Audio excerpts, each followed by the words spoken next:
All right, final presentation today. Sorry, Kate, we've had presentations that have gone on a little longer, but they've been very interesting ones. So Kate appears to us today to address the committee in opposition to Auckland Transport's proposed closure of Upper Mercury Lane.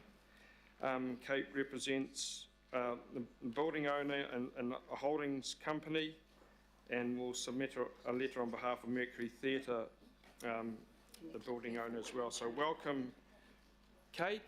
I think there's a presentation that's available to members, and I'll hand over to you. Morena, and thank you for accepting my last minute request to present to this meeting.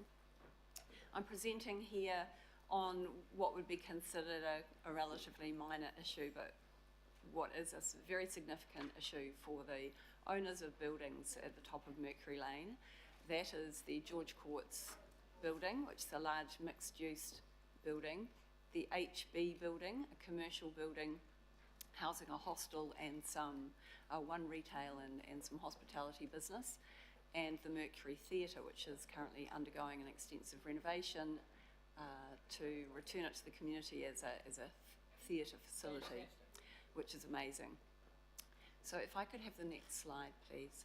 So the reason I'm coming here is because I spoke to the AT board at the end of September.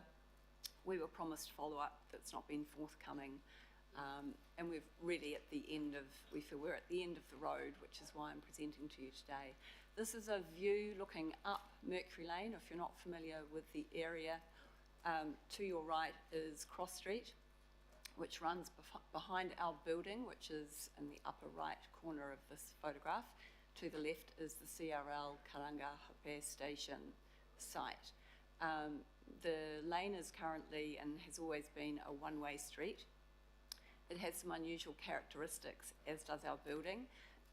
It's a steep slope, but it also kind of bends and wraps around our building, and you'll see this married in the new station design, which aligns with this unusual street layout.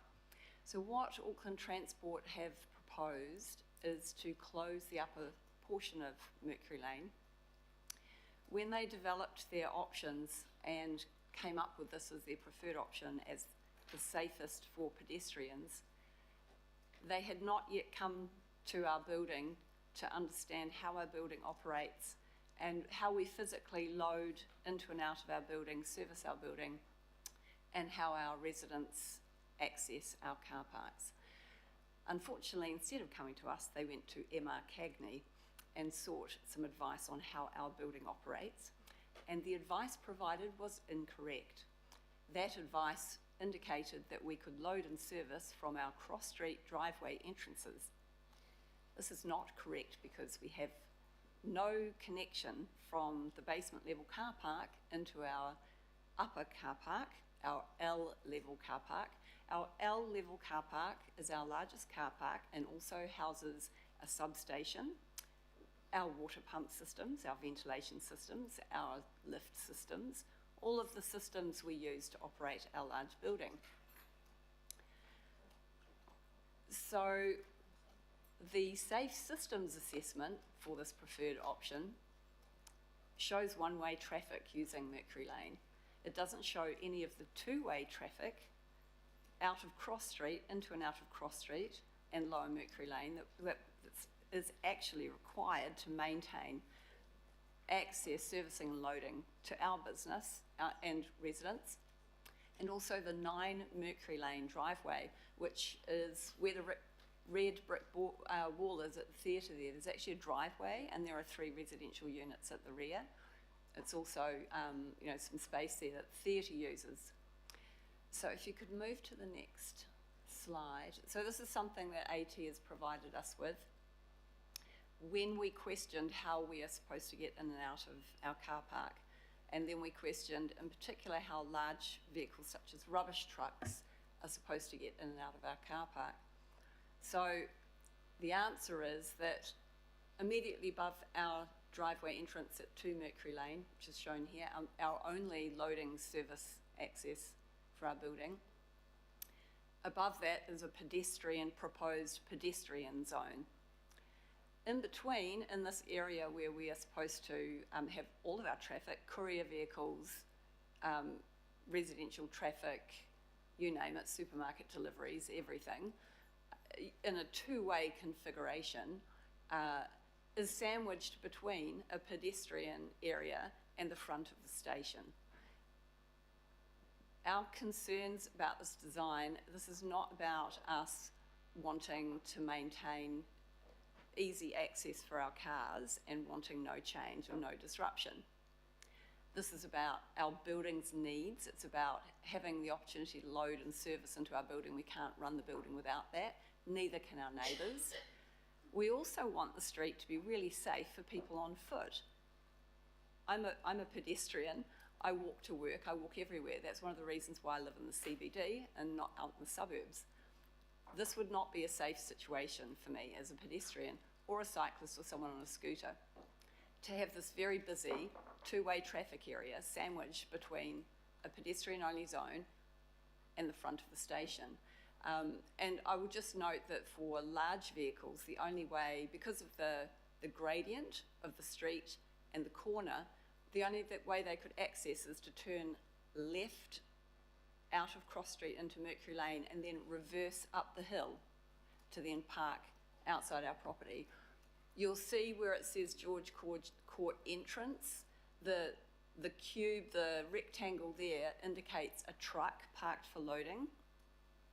You might appreciate that if a truck was parked there for house removals, for example, people entering and exiting our car park in a car will have no visibility around that blind corner of any other vehicle coming up. And the same goes when you're turning out, you would not have visibility. We also have another driveway opposite there also operating. So if you could change the slide to the next slide, please. So this is a drawing that was actually done for us by an engineer we engaged to review AT's plans. The green lines indicate all of the directions that pedestrians might head in, entering and exiting the station. The blue line is showing how if a truck had to turn left into Mercury Lane and then reverse across the intersection, any vehicles coming up behind them might not be aware that they weren't just turning the corner, that they needed to reverse across the intersection, and that would cause further issues. So, you know, I appreciate that a lot of this is detail, but Auckland Transport's Safe Systems Assessment that identified this pedestrian mall option as the safest didn't include any of these traffic movements. There are no conflicts with pedestrians in relation to our building's traffic identified. And Auckland Transport is no longer responding to any of our requests for an explanation of how our building's operations are actually supposed to work, how this is safe, how they've proven it's safe. Now they've come back to us and said, oh yes, well, we now accept that the truck thing is unsafe, so they'll all have to come through the bollards at the top of the lane. It's a busy intersection. I'm not sure how every truck driver that needs to visit our property is supposed to know how to use a bollard system and be able to access it. I would argue that they won't, and that what they will do is reverse up Mercury Lane to access our building. So we have other issues we don't have time, I don't have time to discuss here, but we just want this committee to consider the possibility that AT could have got this wrong and that perhaps they need to do a bit more work before they decide to close the top of Mercury Lane, and that perhaps engaging with buildings to understand how buildings work before coming up with design options might be better practice. And that's what we would like to see as a review of this proposal. Thank you, Kate, for your presentation. Just before I go to Councillor Lee, I think our Director, Barry Potter, would just like to make a couple of comments as to the presentation. Thanks, Chair. I'm not aware of the real details of this, but my understanding is the current proposal is actually like shared space, both vehicles and public people. And my understanding is that Auckland Transport is going out to consult on closing it with bollards so that vehicle access is managed a bit better. I'll follow up on that. I'll just say that it sounds like Auckland Transport may not have come back to you. Let me just, I'll take that as an action to follow up, Kate, and if you like, we can pick that up. Yes, I'd just like to comment on that. Auckland Transport is happy to talk to anyone who agrees with them. What we found is Auckland Transport is not happy to engage with people who question the work that they've done. Based on our local knowledge, we know that this design will not work for the people using the station or the community. What we have currently heard is that their second option in their pedestrian mall proposal, which is a shared space, which we have reluctantly said that we would support. They have said that they will go ahead and build that, but they will sink the bollards for the pedestrian mall option at the same time, because they want to be able to essentially build exactly what they want and seek permission for it later. Because there is a statutory process, as you'll be aware, under the Local Government Act for the pedestrian mall. We took advice fairly early on and have lawyered up, and we have our own engineers. We have heard nothing from Auckland Transport to date that gives us any confidence that we should stop spending that money on specialists and sit down and agree with Auckland Transport. We intend to lodge an objection should Auckland Transport press ahead with that pedestrian mall option. And as a ratepayer, I object to money being spent on a design that has not been approved, only to have more money spent to seek to have it retrospectively approved. Councillor Lee. Thank you, Mr. Chairman, and thank you very much, Kate. I was present when Auckland Transport officers presented to the residents in the George Court building, and I know that the shared space was something that residents were quite happy, and a lot of enthusiasm at the time from Auckland Transport. Auckland Transport is under the impression that once the CRL is in operation, thousands of people will disgorge from that entrance to the Karangahape Road railway station, one of two entrances, and the numbers will be akin to hear them talk like Melbourne Cup Grand Final day every trip. But just to clarify, this is an Auckland Transport project, not a CRL Limited project. CRL Limited, as you know, is spending more than modest amounts of money on the CRL, but they decided that work wasn't essential or necessary. I would love to answer that. Myself as a building representative and many others in our community participated in an excellent, extensive co-design process with Link Alliance for the Mercury Lane and Beresford area improvements within the designation. The outcome of that was an outcome that everyone supported. It is fully funded, fully consented, I understand, and Link Alliance were ready to start construction of that option this month. AT came very late to the party. They didn't consult with the community to find out what this co-design process, all the issues the co-design process had thrown up. They didn't participate in that process. They beavered away in their own offices in isolation from the community, came up with these other grand designs of their own, which require significant additional funding. And my understanding is, from speaking to Link Alliance, their design is A, safe, because it separates pedestrians and vehicles through a very large footpath, meets AT's design guidelines for footpaths to carry way more than the 8,000 to 10,000 people a day they say will come out of that station. The 6 metre odd wide footpath carries more than, I think it's 80 people a minute at a 5.35 width. The footpath carries 80 people a minute. It's more than adequate. My personal view is this has got nothing to do with safety. There are no grounds for this on safety. I can only assume that Auckland Transport wants to close the top of Mercury Lane for other things. For example, removing the inconvenience of left-turning vehicles in the bus lane and vehicles coming straight into the lane from Pitt Street in a proposed future bus lane. However, the proposal has been put forward on grounds of pedestrian safety. So we Mr Chairman, the CRL originally was an Auckland Transport project, but I think in 2016 the Key government reviewed Auckland Transport and deliberately took the CRL away from Auckland Transport and went to the trouble of setting up another entity. Whether that was right or wrong, that's what happened. But it appears that AT have contrived to piggyback into the CRL project and still spend a significant amount of money. How is your relationship with CRL Limited compared to Auckland Transport? Well, Link Alliance, our relationship is excellent. They've been wonderful neighbours throughout many years of disruption. With Auckland Transport, as I say, by the time they came to us, they had a preferred option.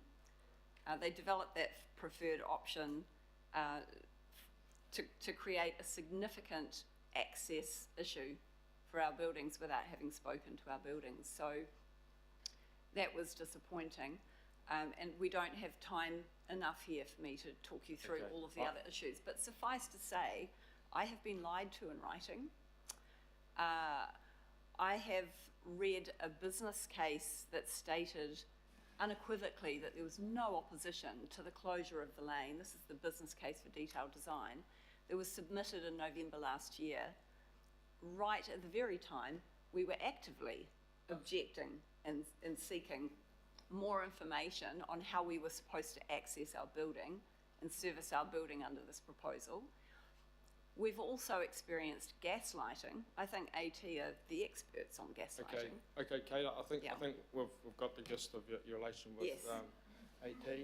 Final question then from Karanga Happy Road resident himself, the Mayor. Okay, I think it is. I was unaware of this, of course. We have had a recent kerfuffle in K Road, which I've been accused of cowardice, but it's not really. The left turning issues at Howe Street further along, also to service a building with several hundred cars in it, not just a few, has not been included in the way the buses are going to handle around the area.